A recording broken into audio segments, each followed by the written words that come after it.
저는 어린 시절 시골에서 자랐습니다. 제가 아주 어릴 적 아버지가 계실 때에는 집안의 웃음이 떠나지 않았던 기억이 있습니다. 그런데 아버지가 제가 초등학교에 입학하는 날 사고를 당하셨어요.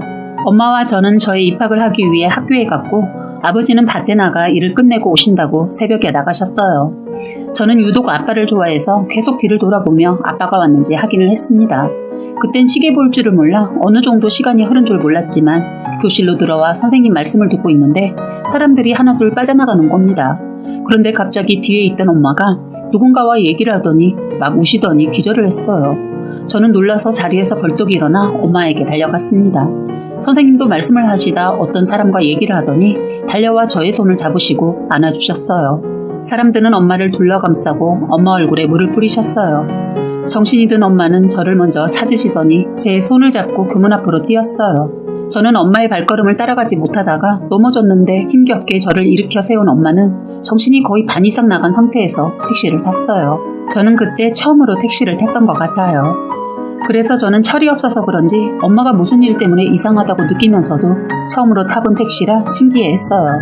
엄마는 울먹이는 목소리로 택시기사 아저씨한테 저희 동네로 가자고 했습니다. 저희 학교는 저희 동네에서 꽤 먼 거리에 있는 곳이었는데 택시를 타고 가니 금방 도착을 했어요. 어렸지만 제 기억에 또렷이 남아있는 것이 경찰과 사람들이 엄청 많이 신장로에 나와 있었어요. 경찰하면 좀 무서워했던 터라 엄마 곁에 바짝 붙어서 동네로 들어가려 하는데 동네 사람들이 울고 있었습니다. 엄마 손을 놓고 집으로 가려고 엄마 손을 놓으려고 하는데 엄마가 제 손을 어찌나 세게 잡는지 손에 피가 통하지 않을 것 같아서 아팠어요. 저는 소리쳐 불렀는데 엄마는 넋 잃은 표정으로 울기만 하셨어요. 엄마를 계속 부르자 저를 보더니 안으면서 통곡을 하셨습니다. 친구 엄마가 다가와 저를 챙겨주었고 엄마는 경찰과 함께 어딘가를 가는 것 같았어요. 그때 저는 엄마가 큰 죄를 져서 엄마를 경찰이 잡으러 온 것이라고 생각했습니다. 그런데 그때 아줌마끼리 하는 말이 저희 아빠가 경운기 사고를 당했다는 겁니다. 그런데 더 충격이었던 것은 아빠가 경운기에 끼어서 돌아가셨다는 거예요. 믿어지지도 않았고 너무 슬프고 그 감정을 어떻게 설명을 못하겠네요. 설도 없고 어리광만 피우던 제가 그때 죽음이라는 것을 처음 받아들이면서 충격의 말을 잃어버렸어요. 저는 한동안 말을 하지 못했습니다. 그래서 학교도 1년을 가지 않았고 엄마 또한 알아누우셨어요. 오로지 제 편이었던 아빠가 하루아침에 사라져서 제가 우울증 같은 것도 느낀 것 같아요. 제가 실어증이 오자 엄마는 그때 자리를 털고 일어나셔서 저를 보살피기 시작했습니다. 아빠가 늘 안아주고 목마 태워주시고 업어주시던 것을 엄마가 해주셨어요. 병원을 다니면서 저는 가족들의 많은 도움으로 완쾌를 했어요. 그런데 참 밝았던 저는 소심하고 숫기 없는 애로 변해버렸습니다. 할머니, 할아버지, 엄마도 있고 언니, 오빠도 있었지만 저는 자라면서 늘 아빠의 빈자리를 누군가에게서 찾으려고 했던 것 같아요. 저는 고등학교를 졸업하고 바로 취직하면서 들어간 직장에서 아빠 같은 남자를 만났습니다. 첫 만남부터 운명이라고 느꼈던 것 같아요. 서로의 끌림으로 3개월 연애를 하고 저는 어린 나이인 20살과 27살의 남편과 결혼을 했어요. 엄마는 제가 늘 어두워 보여서 걱정하셨는데 남편을 만나고 나서부터 밝아져서 어떠한 고민도 하지 않고 제가 원하는 결혼을 하라고 하셨어요. 저는 너무 이른 나이고 짧은 연애였지만 결혼을 했습니다. 시댁에서도 반대는 없었어요. 남편이 막내였기 때문에 저희가 사는 것에 전혀 관심도 없고 간섭도 없었습니다. 그런데 그런 말을 하더군요. 살다가 힘들어도 절대 손 내밀지 말라고. 그 말을 들었을 때 서운하더라고요. 솔직히 살다가 힘들 때가 있잖아요. 미리 못 박아두는 게 내심 서운하고 완전 남보다 못하다는 생각이 들었어요. 시어머니 행여나 돈 얘기 나올까봐 벌벌 떨었어요. 힘들 때 저희 보고 대출 받아서 갚으면서 살라고 자기한테는 말도 꺼내지 말라고 하더군요. 남편은 좋은데 시어머니가 마음에 안 들었어요. 뻔한 저희 형편 알아서 그런지 행여나 돈 얘기 나올까봐 연락도 안 하는 걸 더 좋아하셨어요. 저희는 그렇게 시댁 도움 하나도 안 받고 남편이 어느 정도 돈을 모아둔 돈으로 월세를 살려고 했는데 친정 엄마가 그러면 돈 못 모은다고 하시면서 돈을 보태주셔서 전세로 자그마한 방 한 칸 있는 집에서 신혼을 시작했어요. 저희는 알콩달콩 둘이서 행복하게 살다 아이도 바로 가져서 첫째 아들을 낳았습니다. 남편은 저희 아빠처럼 너무 자상하고 듬직하게 저에게 큰 울타리가 되어주었어요. 저는 엄마가 예전에 아빠의 갑작스러운 죽음으로 인해 경제적인 어려움을 겪은 것을 보아왔기 때문에 저는 결혼해서 제일 먼저 했던 것이 보험을 가입하는 것이었습니다. 쓰는 것을 줄여서 조금 심하다 싶을 정도로 보험 가입을 해두었어요. 아이가 생기다 보니까 책임감이 더 느껴지고 잘은 모르겠지만 뭔지 모를 이 행복이 불안했어요.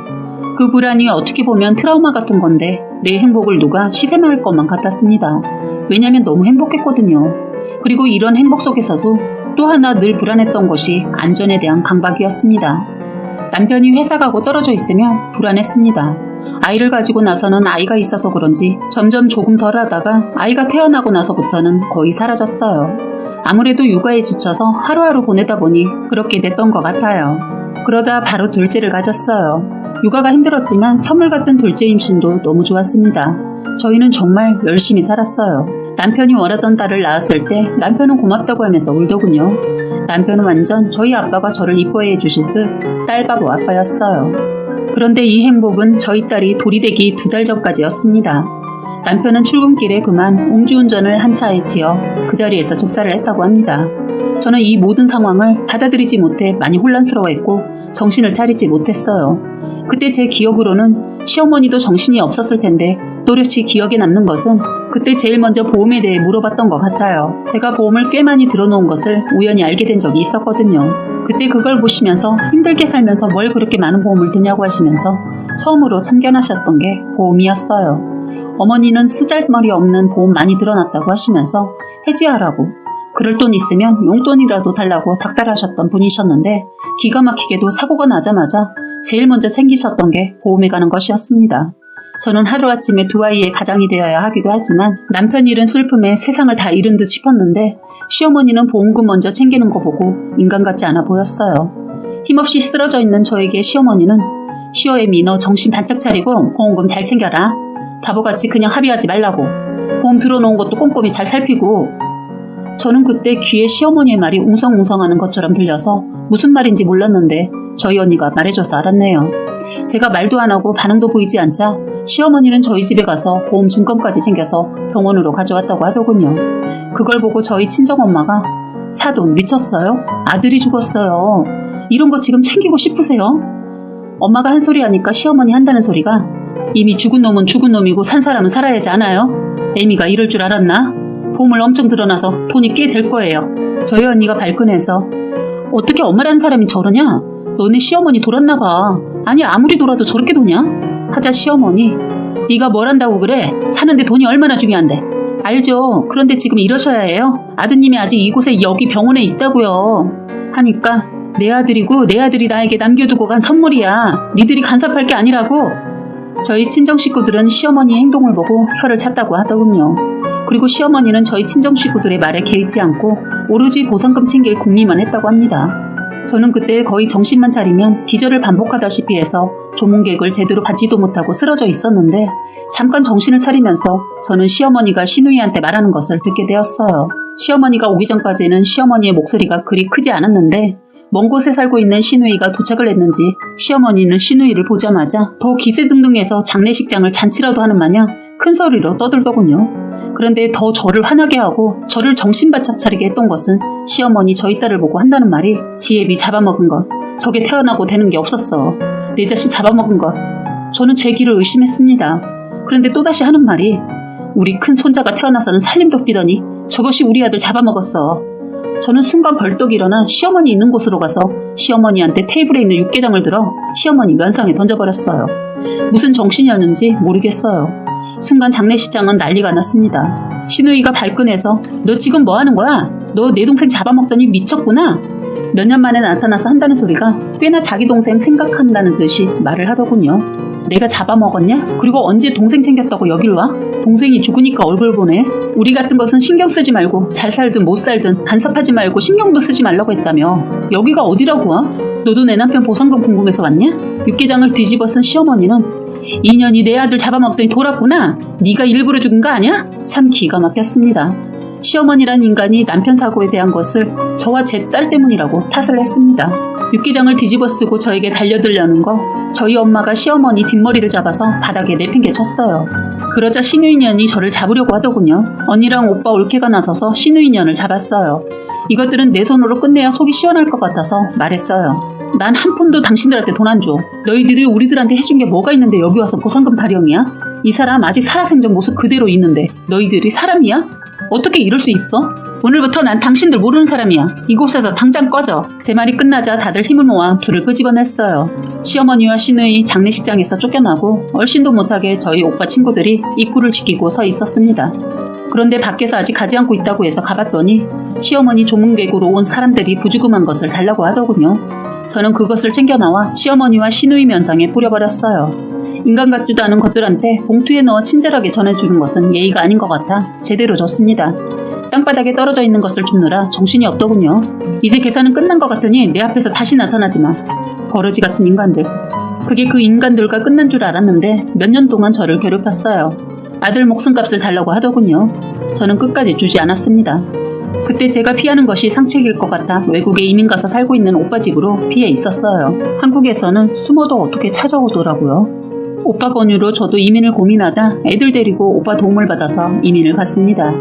저는 이민 가서 자리를 잡은 다음에 매년 남편이 있는 곳에 혼자 갔는데 그날은 마지막 인사를 하려고 애들과 함께 먼저 간 남편에게 소개를 해줄 사람도 있어서 다 같이 그곳에 갔습니다. 그런데 우연히 시어머니와 시누이를 보게 되었어요. 그날이 남편 제사였거든요. 세월이 흘러서 그런지 시어머니도 시누이도 많이 늙었더군요. 시어머니는 저를 보고 깜짝 놀라셨어요. 사실 저는 남편이 가고 12년 만에 외국에서 외국인 남자와 재혼을 했거든요. 그리고 13년 만에 본 저의 모습이 임신한 상태여서 그런지 더 기겁을 하더군요. 먼저 간 남편한테 지금의 남편이 함께 가고 싶다고 해서 같이 간 자리였는데 그곳에서 그 둘을 만나게 된 것입니다. 세월이 흘렀어도 시어머니는 이상한 성격은 하나도 변하지 않았더군요. 다짜고짜 자기 손자를 달라는 겁니다. 너 내가 못 찾을 줄 알았지? 내가 언젠가는 널 만날 것 같아서 기다렸다. 내 손자 내놔. 여전하시네요. 이젠 노망까지 오셨나봐요. 했더니 시누이, 너 모든 게 끝난 줄 아는가 본데 이제 시작이야. 그래? 뭐가 시작인데? 이게 어디서 반말이야? 난 인간 같지도 않은 것들한테는 말도 안 섞는데 그냥 궁금해서 묻는 거야. 그래서 어쩔 건데? 법적으로 뭐 해보게? 해봐. 제가 화가 난 걸 안 남편이 영어로 말하자 그 둘이 욕을 하면서 시끄럽다고 꺼지라고 하니까 어느 정도 한국말을 한 제 아들이 아빠한테 하는 말에 화가 나서 영어로 말하자 시어머니 놀라더군요. 전현이 외국놈을 만나서 내 똥강아지가 우리말을 잃었네. 어쩐데. 너 한국말 몰라? 내 새끼 내가 할미라고 어떻게 말을 해야 하냐 하면서 다 큰 손자를 보면서 생쇼를 하더군요. 저는 그들한테 말했어요. 당신들이 뭘 노리고 이러고 나를 기다리고 있었는지 모르겠지만 그때도 말했는데 세월이 지나서 까먹었나 본데 당신들과는 끝이라고. 이제 이 사람과도 오늘 마지막 인사를 하려고 왔는데 마침 잘 됐네. 아들 제사 잘 챙기시고 저 건드릴 생각 하지 마세요. 저 사람 잘못 건드리면 당신들 평생 감옥에서 살다 죽게 돼. 그만큼 대단한 사람이란 거 알아도 말하자 옹질하더군요. 그곳에 저희만 있는 게 아니고 저희 주변에는 남편 사업을 같이 하는 동료와 한국에서 오빠 일로 시간상 급하게 남편을 보기 위해 남자분 몇 분이 함께 동행을 했거든요. 분위기상 무서웠을 거예요. 저희가 그 자리를 뜰 동안 그 둘은 아무 말도 하지 못하고 늙어서 그런지 겁을 먹는 거예요. 시누이가 자기 엄마 입단속 시키려고 무진장 애쓰더군요. 만약 남편이 없었다면 이 둘은 저를 또 가만두지 않았을지도 모르겠네요. 이를 갈고 저를 기다렸다고 말하는 거 보니까 그렇다고 제가 당할 사람은 아니지만 어쨌든 남편이 든든하게 제 곁에 있어줘서 너무 좋았어요. 지금은 노산이라 걱정했던 출산도 잘해서 건강하게 잘 살고 있습니다. 이제는 새 아이의 엄마가 되었고 든든한 남편도 만나서 제2의 인생을 또 시작했습니다. 이 행복 위에 늘 기도하며 감사하게 살려고 노력하고 있습니다. 사연은 여기까지였고요. 구독과 좋아요, 알림 설정 부탁드리겠습니다.